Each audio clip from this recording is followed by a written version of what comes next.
what's going on? This is Shamus Goss, and this is the Educate to Elevate podcast. This is our first episode with our first guest, my brother, Max Jimenez. I met him about 3 years ago, and this dude showed me love from day one, showed me community. So I definitely had to start off with you, the trendsetter. I appreciate you. Let's go. Just for our listeners and everything, I'm gonna give you a few minutes. Just tell everybody, I know what you do and the industry knows what you do, but for the people that don't, just tell them what you do. Yeah, of course, man. I appreciate you for having me on. I just found out right before we went, before we started recording, I'm the first guest on this podcast. So no pressure, right? No pressure. But yeah, I appreciate it. So basically, I do real estate investing right out here in Phoenix, Arizona, and not only in Phoenix, not only Arizona, but we also do investing out in Oklahoma City as well. That's our main business. We have two other businesses as well. We got Real Estate Disruptors, which involves, workshops and sales training, things like that. But I've been doing this since 2015, so close to 7 years now. And but the last 4 years, I partnered up with my business partner, Steve Trang, who actually does the Real Estate Disruptor Podcast. I know a lot of you guys that have seen it. Some of your guests on here might have seen it. But yeah, man, really focus on heavily on real estate investing and obviously, the secondary, which is the workshops and the, kind of like the coaching, right? And I'm not heavily involved in that in regards to the day-to-day stuff, but when it comes to the workshops and come in time to teach, I definitely do that. I stay true to making sure that both of our businesses are elevating, right? The actual real estate business along with the coaching business as well too. That's what's up. Yeah, definitely. You come in clutch like Jordan, put him in the last 3 minutes and he got the basket. Yeah. So, Real Estate Disruptors, for me, we had this conversation like for the first year, like every episode, I'm like, who does he have on? And what's crazy is now I'm friends with a lot of those people. So it's crazy to just see that manifestation like, but I was dedicated to watching the podcast every week. So when it comes to the podcast, like how did you and Steve meet? And basically what was the thought process to come up with the Real Estate Disruptors Podcast? Yeah, so interesting enough, it's a crazy story. And this is what I tell a lot of people is you have to get to a point where you develop your mindset so much, you work on yourself, you growth mindset, self-development, that you understand and realize that when an opportunity presents itself, it doesn't look like a problem. I always tell people this because what happens a lot, in anything, right? It doesn't have to specifically be real estate, but as entrepreneurs, as individuals that want to strive for something more, the one thing that they don't work on as much as, working in the business or working in whatever it is that vehicle that you're using is the mindset, right? And the self-development. So before I met Steve, this was, when I started, when I found out about, wholesaling, which is the niche inside real estate investing, I started diving deep, heavy into self-development. I didn't, every occasionally I would read a book here and there, but I didn't know like how deep you can go. And so I started diving deep into self-development, and there was a window of 6 months, right, where I actually didn't watch any TV, didn't hear music, and nothing like that, right? I dove deep, and in my car I was always listening to audiobooks. I get home from work and I would watch webinars and it came to and all that good stuff, right? Read books and everything. And so when it came to a point within that 4 to 6 month period, I actually transcended so far ahead that the current position that I was in, because I was in construction at that time, because I didn't really know what to do anymore. So my stepdad was in construction. So I said, let me go work, make some money. And so what happened, I transcended so far ahead that I felt at a place in that position. Like physically I was there, but mentally, man, I was so far ahead of where I wanted to be that I felt out of place. Like, man, I don't want to be here no more, right? And so check this out. So then that was May. I would say that was around like middle of 2016 May. And so what I did, I was like, let me look for an opportunity. Maybe I can get out of here and then I can basically work somewhere so I can be involved somewhere with real estate, right? because my mindset was like, that's all I wanted to do. I developed, I reprogrammed myself so much. Like I didn't want to be where I was at. Let me find out. I went on Craigslist, brother, and there was an ad that said inside sales rep for a real estate company. And I'm like, all right, let's see what this is about. So I filled it out, didn't think anything of it. And basically, in that ad, you had to fill out this survey, and then you had to leave a voicemail. So my voicemail, believe it or not, was this. Hey, this is Max Jimenez. I saw your ad on Craigslist. Just fill out the survey. All I'm looking for is an opportunity. And if you don't like the way I work in 30 days, you can fire me. That's a good message. It is a good message. I kid you not. I got a call not even 3 minutes after I hung up and recorded that message. And guess who was on that call? Steve. That was Steve, bro. Thanks. That was Steve that called me. Yeah. He's like, he called me up, and obviously I came in, interviewed, but I was still doing my own thing. That was just sort of, let me get around what I know what I want to do, because I wasn't really prepared to take the full jump. Mm-hmm. I was, but obviously I was married and kids, and that was the kind of thing that that stopped me a little bit from going full time. But so I went to work for Steve. I worked for him as an inside sales rep, and I was crushing it, booking appointments for his agents. But I only did that for 3 months, and I got my first deal in October of 2016. I made $11,500, and then I left. I told Steve, "Hey, Steve, I got to talk." He's like, "What's going on?" Well, here's what's happening. You obviously knew I was already wholesaling, but I'm going on my own. So sure enough, I went on my own from the end of 2016, all of 2017. But we stayed close. Like we really hit it off, right? We were friends, and we would message each other. And then around 2017, the end of 2017 into 2018, I was kind of unhappy in the situation I was in. I wasn't officially a business partner with somebody that I had, connected with. He just was in the game a long time ago. He had knowledge and he had connections. So what happened was that, me and him started working together by a handshake. And so we started doing a lot of deals. I kid you not, we did probably, and that was the first year full time. We did probably around 20 flips that year, me and him together by ourselves. And so at the end of the year, I started finding out certain things. I started diving deeper, what was going on with the money and things like that. And then I was doing all the work, man. Like I was negotiating the deals. I was managing the subs, and it became a job to me. So, you know what? Me and Steve were very close, and I started sharing him my discontent for what was going on. So then he's like, well, do you want to go have lunch? So we had lunch. This was in March 2018. And then we talked about, what vision, the way I wanted to go. Here's what I didn't want to do. He shared his vision, and boom, bro, it came in alignment. And that's the other thing, right? So the opportunity, you got to step into the opportunity. And then, obviously you still got to keep working on yourself. And then once you know that the next step, which is alignment, it should come natural. It shouldn't be forced. And that's how it happened. It was a natural transition on how we partnered up. Crazy story. Which is good. So I know you said you had the mindset shift, right? Yeah. Was there anything that particularly made you shift? Most people, they have, situations where, they're at extreme poverty, or they lose their job, they get homeless, and then that kind of turns on. Because I know with me, about 4 years ago, from 2016 to 2018, I had closed a 7-figure business down because I was burnt out. Right. And all my friends was like, hey, you're crazy. And I'm like, no, I don't want to do this no more. And from 2016 to 2018, we lost everything. Wow. Basically, we was homeless, So was there something like that in your life that made you shift? There was. So let me rewind just a little bit before that. I always had that entrepreneur bug. I always wanted to have my own business and to do, things. And that came a little bit from a family member that owned his own business, and it was flooring, right? It was still construction.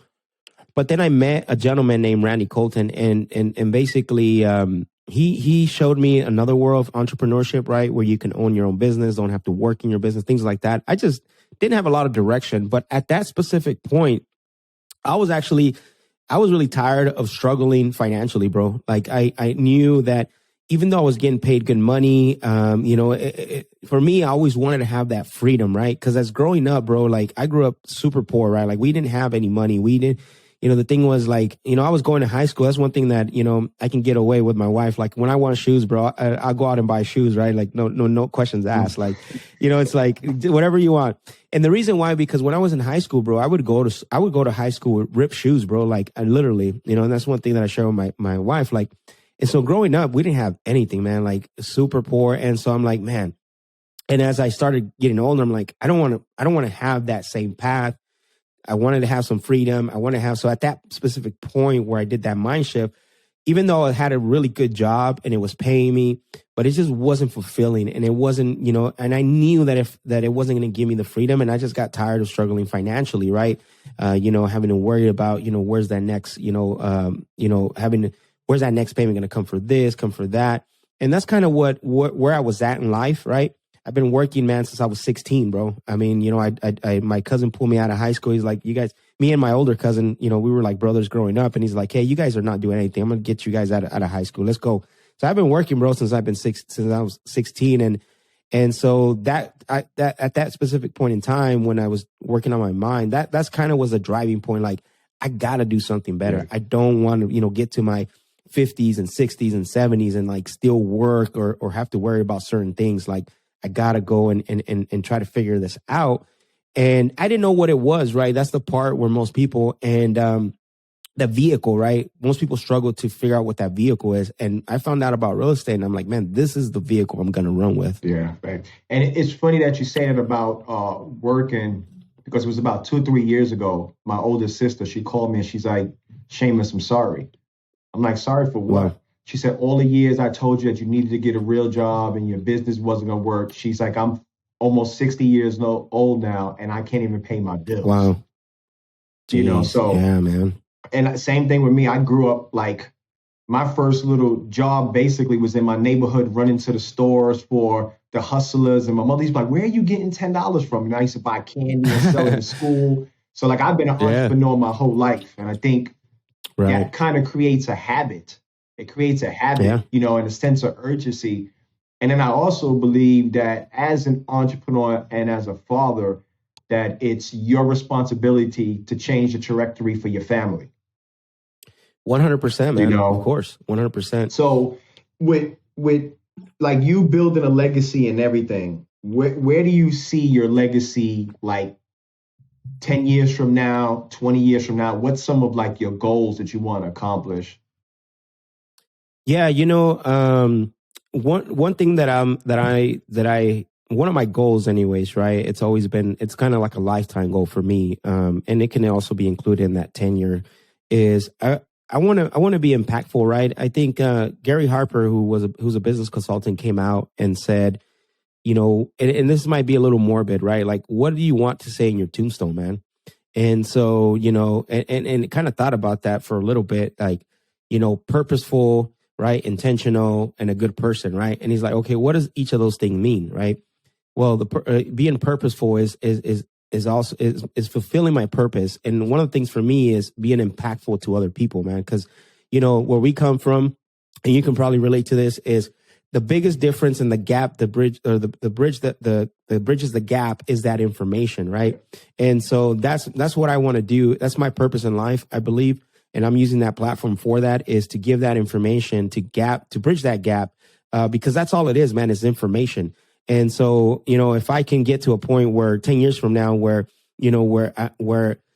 not so much, still building businesses, I don't think I'll ever retire. And that's not in my blood, right? To retire or just go off on a sunset somewhere. But if I can get to a point where I can help people build businesses, give back to communities, and also, be very impactful in all kinds of aspects of life. That's really what I want to do. Yeah, it's similar to like mine. It's the same path. Like I actually was out running this morning, and I'm telling myself in my mind, I'm going to go back to my old neighborhood. I'm going to renovate the Boys and Girls Club and fight for those kids that come up from the environment that we come from and don't have no guidance, because everybody's not going to have the strength to actually change their mindset. I know you can relate to this. No. I go back to my old neighborhood and there's guys there from 20 years ago and I left still doing the same thing. I would go crazy. Yeah. I'm like, you guys are on the same corner doing the same things. Like, don't you want anything different, Yeah. So It's funny you say that, man. Sorry to interrupt you. It's funny you say that because that even happens to me with family. Like, oh yeah. I love my family. I love, I'll never not love them, but I go visit family, bro, and we're having conversations that were 15, 17 years ago. Like, let's move on, and I get to, I understand, like, I got to be there, support, whatever the case may be. But I get that with family as well, too, not just with friends. Like, man, they're still stuck in that mindset. Like, they haven't developed it, haven't moved on from those things. Exactly. And it's funny because I'll try to have conversations and I have to dumb my conversation down. Oh, man. Like you're not going to understand what I'm talking about. You're not going to see it until it's done. But yeah, I got 2 sisters and a brother, 13 nieces and nephews.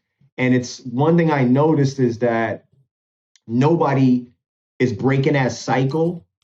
And then what happens is it just gets passed down. I can see my sister, then I can see the kids. And I'm like, nobody is going to break that cycle. For me, super early, I was always like self-motivated, because I grew up single parent with my mother, only met my father like 2 times in my entire life.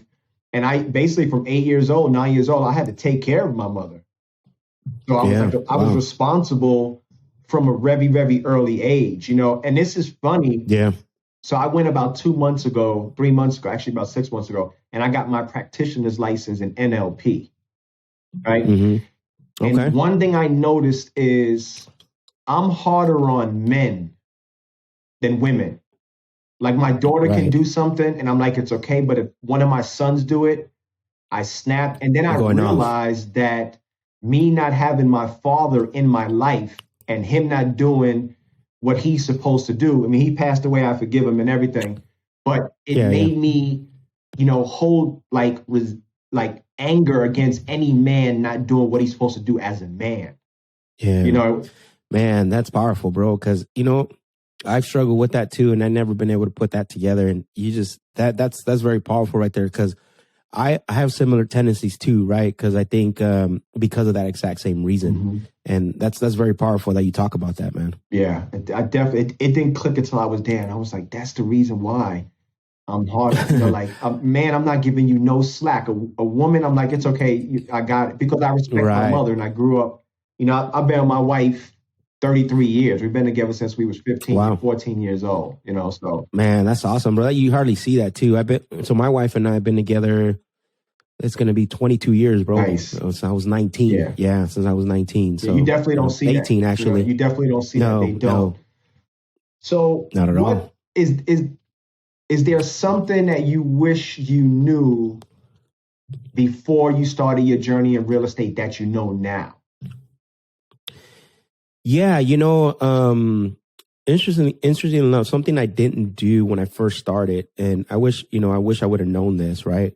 And I barely, I'm not an expert in this, and this has probably changed my life and our business, right? I put my life first because I always want to make sure that personally I'm doing what I'm supposed to be doing before I bring it into business and bring it into everything else, right? Most people don't think like that.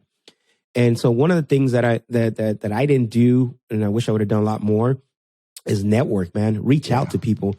You realize that there is more people that are willing to help you than not, right?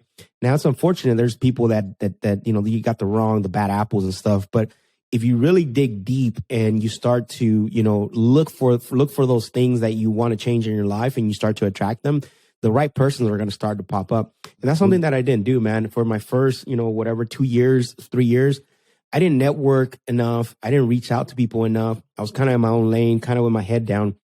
And I see now the impact that's happened from, I want to say a year and a half ago, maybe 2 years, from joining some very high level masterminds. And not also masterminds for business, but also for me, I've been working with the personal coach now for my personal side for about a year now. And obviously, we don't think about those things, but that would be something I would probably start doing right away, is networking, reaching out to people, joining a community, right? Like you were talking about, because, it's going to slingshot, your career, you personally, faster than you could even imagine. 100%. This year actually was the first year I invested like 6 figures into mentorships and masterminds. And as I'm back to the conversation we had about friends, as I'm telling people, like, I just spent 30 grand, 20 grand, they're like, why would you do that? Because I'm trying to go somewhere that I never been before. And these guys or these ladies are there. And I need their help. And I think that goes back to the mindset. Some people just can't.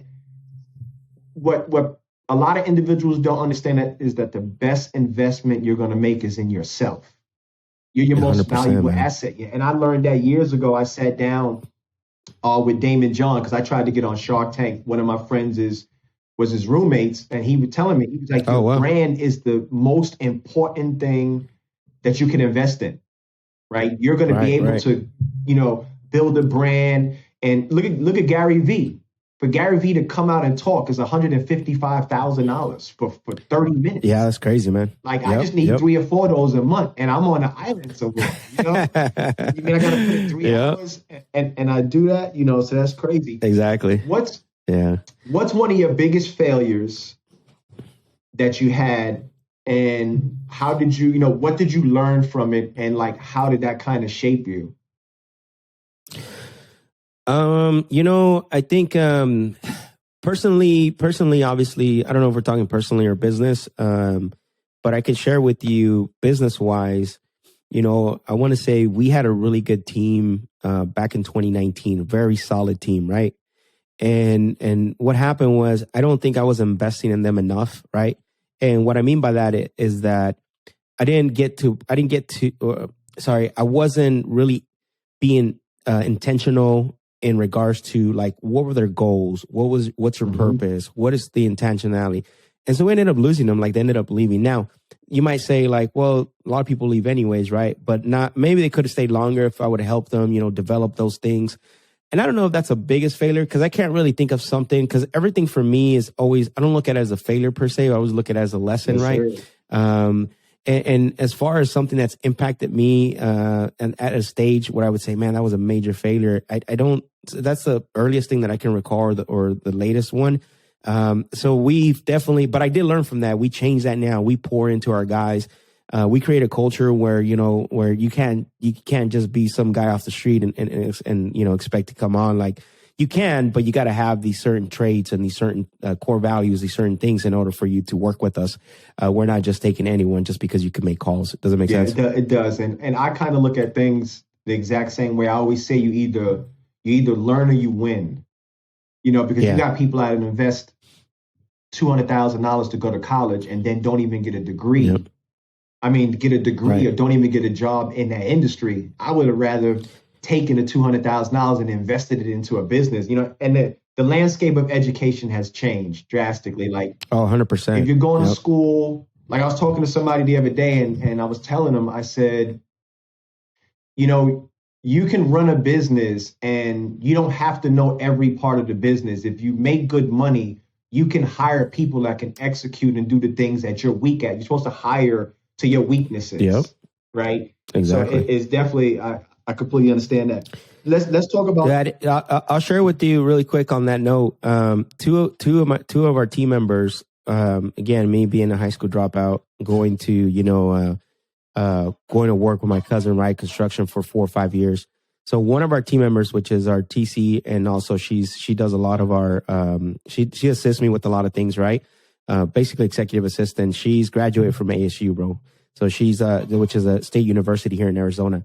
And then Ryan, who runs our operations, I mean, that guy's like a Six Sigma certified, like college graduate, and he's part of our team, right? So you don't have to know all. You don't have to basically, like you're saying, right? Know everything in your business about you can hire people that are better that are actually smarter and can do things a lot better. Yeah, it's 100%. That's 100%. Like, I don't have to be great at that. But I can hire somebody that's great at that, When it comes to real estate and wholesaling, what's specifically wholesaling, what's one myth that you want to debunk? Like, you hear it all the time and you're like, man, this is just not true when it comes to wholesaling.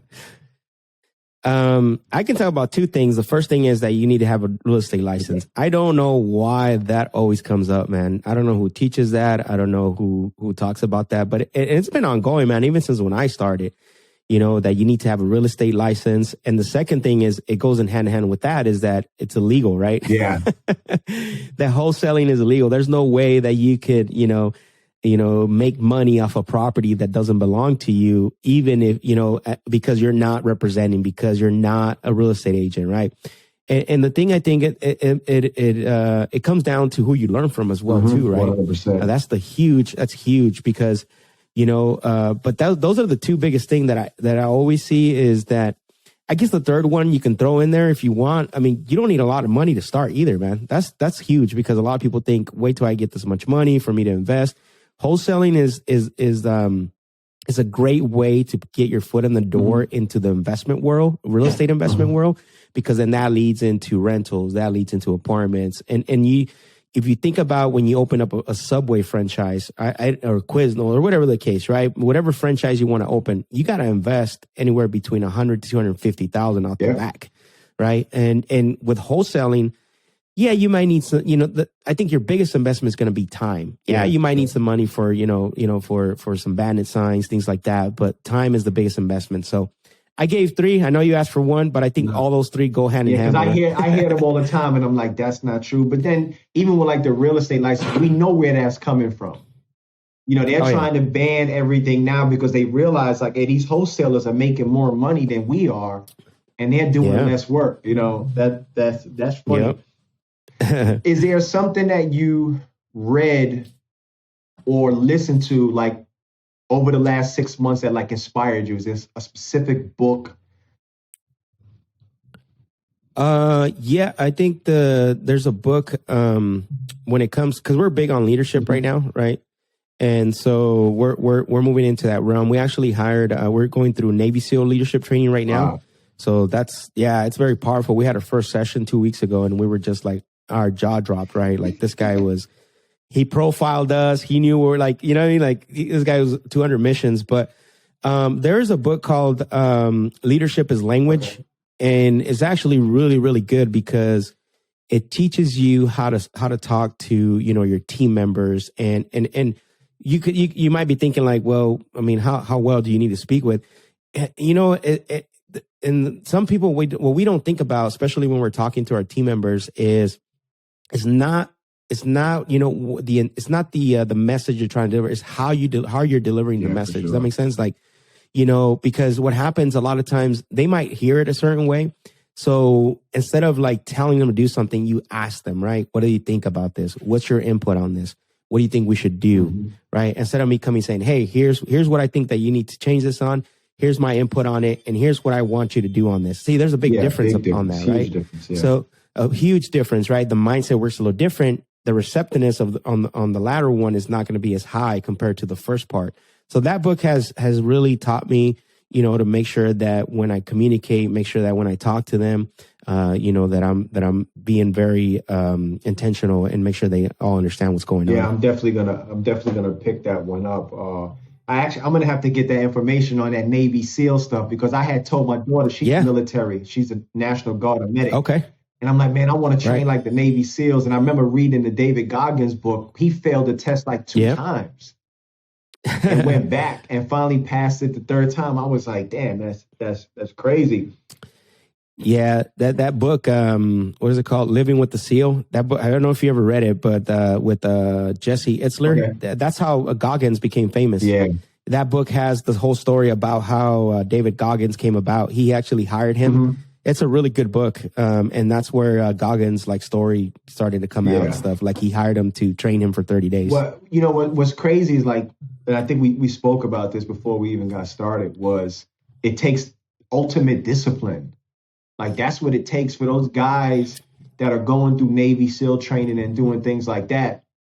They need to have the ultimate discipline to get through it mentally, Yeah, man. And that's hard. Yep. I mean, even now, I'm doing a 75 hard. I'm on day 30, right? I see that, man. I'm going with that. Today was my first session with my personal trainer. I got a personal trainer. Nice. And then I also read a book about 2 weeks ago called The 12-Week Year. Okay. And it basically, it turned up my sense of urgency. Like, I used to be able to see a water bottle sitting on the table, And I would say I'll throw it in the garbage later. Now I'm like, man, I got to take it now. Like my sense of urgency just like shot through the roof. And I relaunched Magneto Homes, like fully. Like I got six cold callers texting. We just moved into our new office and everything. Like, so like in 90 days, I'm looking at, I'm like, man, my life is going to be different just in 90 days of just consistent, commitment. Like I'm getting up at 5 I love now. that. I'm trying to get up at 4, but it's discipline, man. It is, what's crazy, you brought this up because I wasn't really planning. I didn't even think about hitting on this, but I'm going to share with you 2 stories so we had a call earlier today, Zoom call with somebody came in and spoke to our team.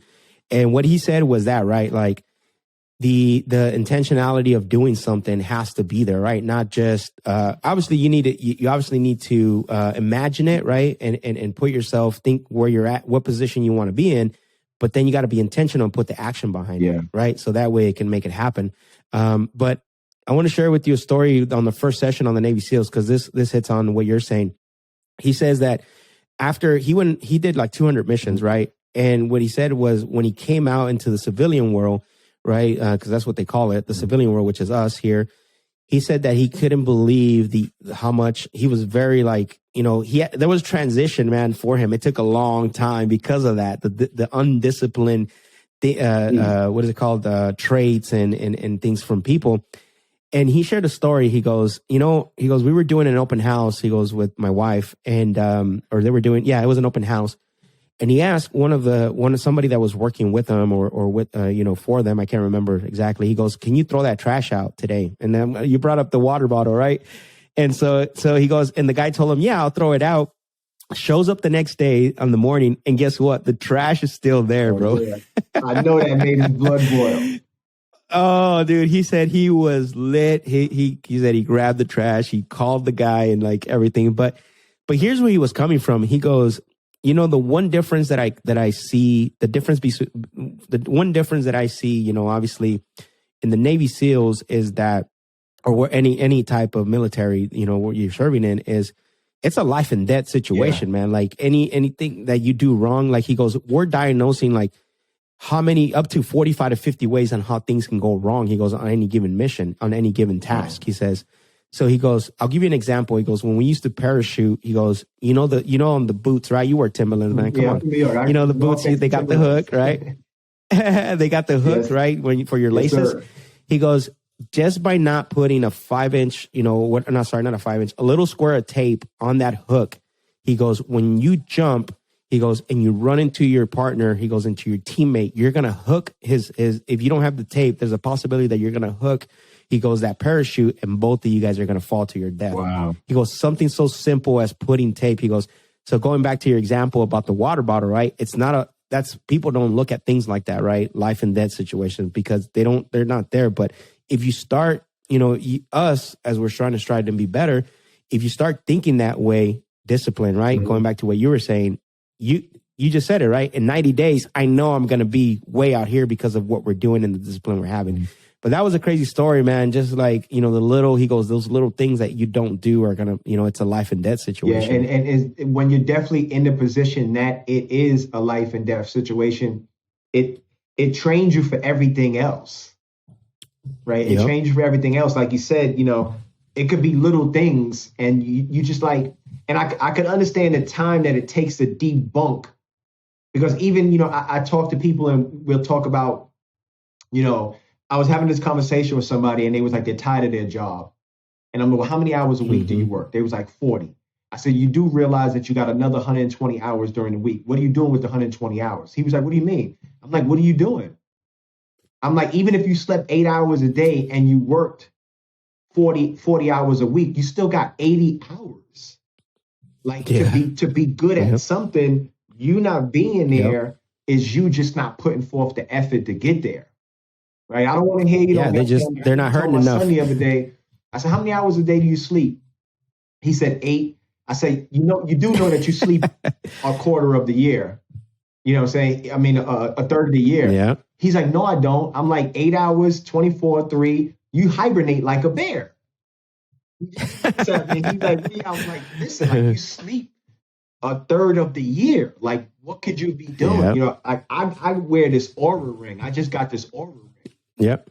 And I look at my sleep and it says, you know, I've been in bed for 6 hours. I only slept 4, but only 17 minutes was REM sleep. Yeah. That deep sleep. Other than that, like my mind is traveling at like, you know, 2,000 miles an hour, man. It's crazy. No, that's crazy. You said, you know what? Another thing too, I hear a lot is, I don't have, like you're saying, right? I just don't have enough time. Yeah. And I'll ask somebody, well, what time are you getting up? And the average, statistically, for the last time I looked at this, the average American person wakes up about 7 to 7:30 a.m. And so I asked, like, you don't have enough time. So what time are you waking up? Well, I'm waking up at, 6:30 or 7. Okay. So I wake up at 4:15 every day, right? So I asked them, so let's do this. Let's get you to wake up at a half hour early. I just bought you 2.5 hours for the week. And they're like, wow. He goes, I never even thought about that. Now think about if you get up an hour earlier, you just bought yourself another 5 hours, right? For the week. Like, what can you do with those 5 hours? What, invest in yourself, read, whatever the case may be. There's your time that you're saying you don't have. You're sleeping. Exactly. And then what some people don't understand is when you have that extreme focus, you could accomplish something in 3 months that would have took you 3 years. Because you're doing this. You're like, I got really good this year at saying no. You want no. Yeah, that's good, bro. No. I love that. Not no. Like, I'm so Google calendared out now. Like, my wife was like, I don't see date night on the Google calendar. I'm like, all right, I'm like, but I'm locked and I'm loaded right now. So what does your daily schedule look like as far as like when you get up and things like that? Yeah. So I'm a big believer of morning routine. I think is very important, right? I don't think you can just get up and dominate the day, right? From your bed to the shower to work. Nice. Right? Like there's no way you can. So I go to the gym 5 times a week. So Monday, Tuesday, going to the gym, and then Wednesday, Thursday, Saturday. So I put Saturday in there. Those days I'm actually, I wake up around 4:15. So then, obviously I get up, do my normal thing. And then my wife and I actually head to the gym. We go to the gym together. Nice. And then, I do the sauna. I do the sauna 20 minutes, man. Like I have to. It's a must before I work out. So today, I didn't have my phone with me. I'm like, damn, I had to be here for 30 minutes. It was like 5 minutes. I was like, damn.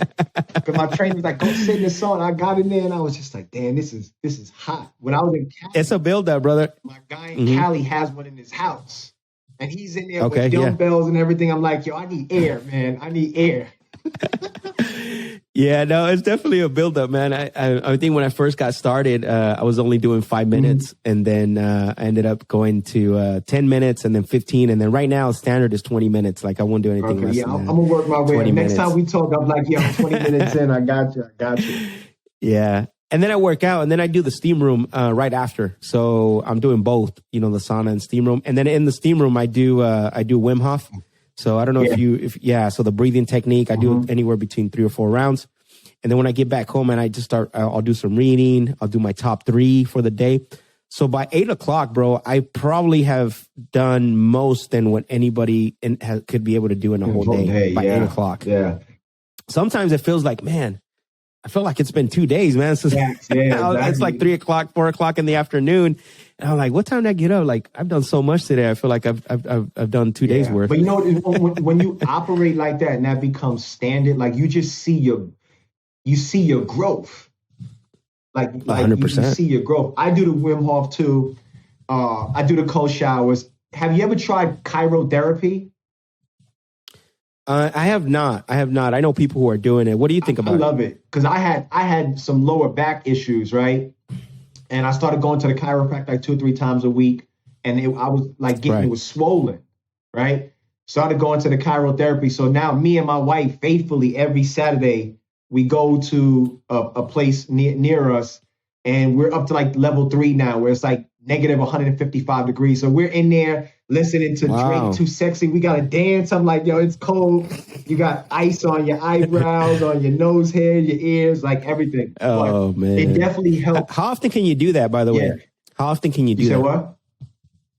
how often, how often can you do that? Every other day, once a week? Some of the athletes, I was watching Steph Curry. He said he does it like 2 to 3 times a week.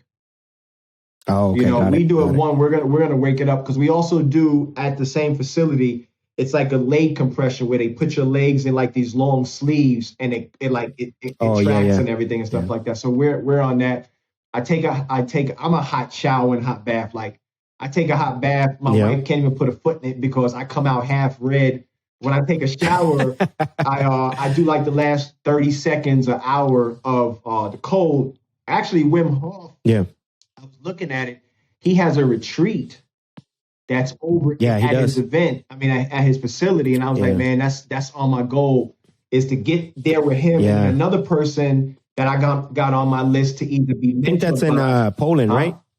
Is that in Poland where he holds those? Okay. Another person that I got on my list to get mentored by is Jim Quick. Like that dude is phenomenal. Like he can tell you, he can ask the front row, the first 50 people, their names and go back and remember all 50 of them. Like he taught the Avengers how to memorize their script. And what's crazy is at an early age, he had brain damage. Oh, and it was like, you're not going to learn. And he just taught himself and everything and stuff like that. Yeah. So there's a guy, because I think you're on the same wavelength here. Look up on Instagram when we're done with this. His name's Ben Azadi. How you spell that? I think you'll like him. It's Ben, his first name Ben, and then Azadi is Azadi. Azadi. Yeah, and he's all about the stuff that we're talking about, man. Like, and more on the nutritional side and things like that. That guy's like on another level. Yeah. I was going to hire him as a personal coach. Maybe at the end of the year or something, I'll do that. But that's somebody that I look up to when I can go get information. Yeah, so we trying to build these superheroes, man. I'm trying to be immortal. Yeah, like, I know. I always tell people, man, like, most people get it wrong, man. Like they forget and neglect themselves, right? And that's like the most important part. Yeah. Like, how can you function? If you want to be like this high performer, this Avenger, right? Like you said, if you neglect yourself, right? Like there's no way. And I see this a lot too, especially in entrepreneur. Like I got a couple friends here. I mean, man, they're eating like crazy. They're doing all kinds of crazy. I'm like, I don't know how you do that, man. Like there's no way. I took everything. Like I'm not, no fast foods, no fried foods, no ice cream, no cakes. Yep.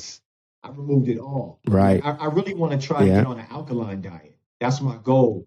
Is to be a vegan and then get onto like a straight alkaline diet, Yeah, you'll definitely like Ben Azadi then.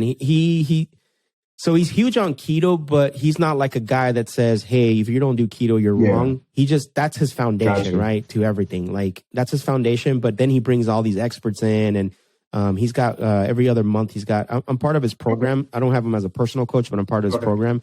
And he does calls every other Saturday. And but he's good, man. Like this guy, his foundation is like his dad passed away from diabetes. He was really bad in the hospital. So he made a commitment to never, to change the world. Like that inspired him to change like himself. And now he's out in a mission. Actually, his mission is really, it's incredible. Change 1 billion lives. Nice. That's like his mission. Yeah, it's funny. My mother passed away from diabetes too. Wow. And growing up, there was things that used to happen that I vowed to never do. Like my mother used to smoke like 5 packs of cigarettes a day and drink 40s. Like this is the only white woman in the South Bronx drinking a 40 with a 22 in her pocket. You know what I'm saying? Wow. Yeah. So I used to tell, like the most beautiful woman in the world, which I, consider to me, it's my wife. If you smoke cigarettes, I'm just like, no, and then like with my father, he used to beat my mother, so that was one thing I was like, I never, in 33 years, I never laid my hands on my wife. I never, and things like that. So I think when you grow up in that environment, that fuels you. Because in most cases, you need something internally to push you past. Because I think motivation is temporary. Because like, let's say you're homeless. And then you're motivated to go get an apartment. When you get the apartment, like, where do you go from there? Next? Where do you go from there? You definitely gotta find your purpose. Yeah. So Yeah, I'm a big, I beat up motivation quite a bit. I don't know if you see some of my videos, like, I don't believe in motivation, man. It's temporary. It's just for you to get, it's an adrenaline rush. It's just for you to get there. But then when you get there, like, what do you have that's going to keep pushing you past the greatness, Yeah. So for anybody trying to become an entrepreneur, what's some advice you would give them? Yeah. What if you're out there, like you're wanting to become an entrepreneur? I think the first thing is figure out what is that vehicle, right? What is that vehicle that you want to become an entrepreneur in? I think this is the biggest challenge, because this is we're in an era of the copycat era, right? Just because, people are so in love with the end result. Yep. and they think that, they see you, they see me, they see whoever, right? They're inspired by, like, man, that's really what I want to be, like that, which is great to admire people that, where they're at and say, wow, that guy made it. I think I can make it. But my vehicle might not be for you, mm-hmm. right? My vehicle, that might not work for you. You might get into this and you get frustrated, you get, angry, you get, you're going to give up. So I would say first find out, and that goes back to purpose, right? What drives you? What's your purpose? And find that vehicle of what you want to do. The second thing is that once you identify that vehicle, is work on yourself so much that, cause you're Jim Rome said this, right, a while back. I think you know who Jim Rome is, right? So Jim Rome, who's a big, he used to be a motivational speaker and business consultant and stuff. He obviously passed away, back in early 2000s, but he's still my mentor. That's my mm-hmm. go-to guy right there. He says that income rarely surpasses the level of self-development.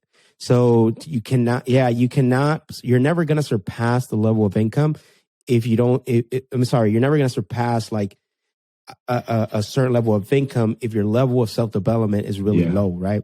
So the second thing would be like work on yourself, like if your life depended on it. That's really what it comes mm-hmm. down to is those two things. I mean, just figure out what that vehicle is. Work on yourself more than you would actually work on that vehicle, so that way you can surpass certain levels. For sure. And it's funny, they say it takes 10 years to be an overnight success. All the time. I'm like, dude, he's been working since the 2000 to get to where he's at. One of my guys that I'm going to have on the show, a good friend of mine, Arnold Taylor, he actually manages the baby. Right. He used to promote my records in the early 90s when I was putting records out and stuff like that.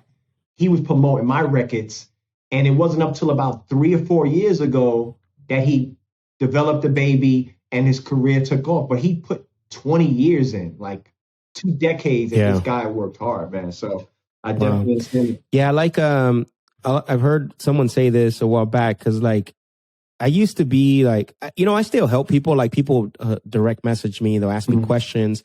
Like I did a live the other day talking about how to use an option agreement, right, in our business. And, I said, hey, just DM me. I'll get you guys the document. And I do that, right? Like I gave everybody who DM me, I gave them the document. But then there's comes a time where people are like, hey, can I pick your brain? And hey, can I do this? Can I do that? And I can't help everybody. So I'll send them a Candidly link, right? And it's like, and I just do it because to make people realize the time is very important, man, valuable. Mm-hmm. And there's a charge behind it. And they're like, man, you're charging this much for only 30 minutes. No, you got it wrong. I'm charging that much because of, 41 years or 40 years. Exactly. Not for the 30 minutes. Can they pick the brain? Yeah. Right after you pay the invoice, Exactly. Especially if they lead with, can I pick your brains? I would come and say, Max, hey, I do videos or I do this. I can do this for you. Yep. Can you just share a little bit of information? And a lot of the younger people, because I get the DMs all the time. Hey, can you mentor me? Well, there's a fee to that. Well, I don't have no money. Yeah. Well, what value can you bring? Well, I can't really do anything. I'm like, well, you got to get that straight first, right? You got to get that straight first. But it definitely bring a deal. My first mentor, I couldn't pay him. I just was bartering online services, shooting videos and everything, and that's how I paid for it. You know what I'm saying? Yeah. So. Yeah, I couldn't either. I mean, when my first mentor in wholesaling, I couldn't pay him either. But I brought deals. Like I was out there, putting bandit signs, sending letters, and I bring the deal over to them, and actually got free access to like his whole course because of that. He saw me coming to the meetups, And then he saw that I was working with his disposition guy, bringing in deals. So he's like, and then he gave me free access to like his, $10,000, $15,000 course. I was nice. Like, right on. That works. So the last thing I would say, like, one, again, I appreciate you. Like, you're one of the truest guys I met, always kept it all the way 100 from day one.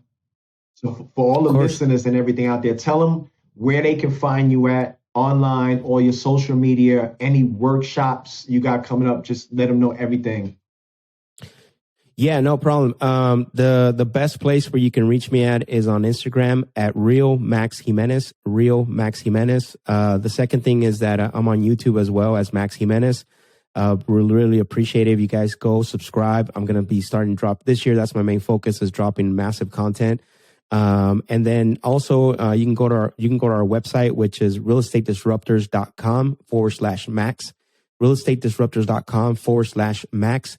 That way you can get access to, free, there's free content there. There's some free things that you can get in there. And also you can, look into our workshops. If they're a good fit for you, you can sign up to some of our workshops and some of our Zoom calls and things like that we got going on. So, and for everybody watching the show, when I tell you that Max drops value, he drops value. So courses, workshops, the best in the game.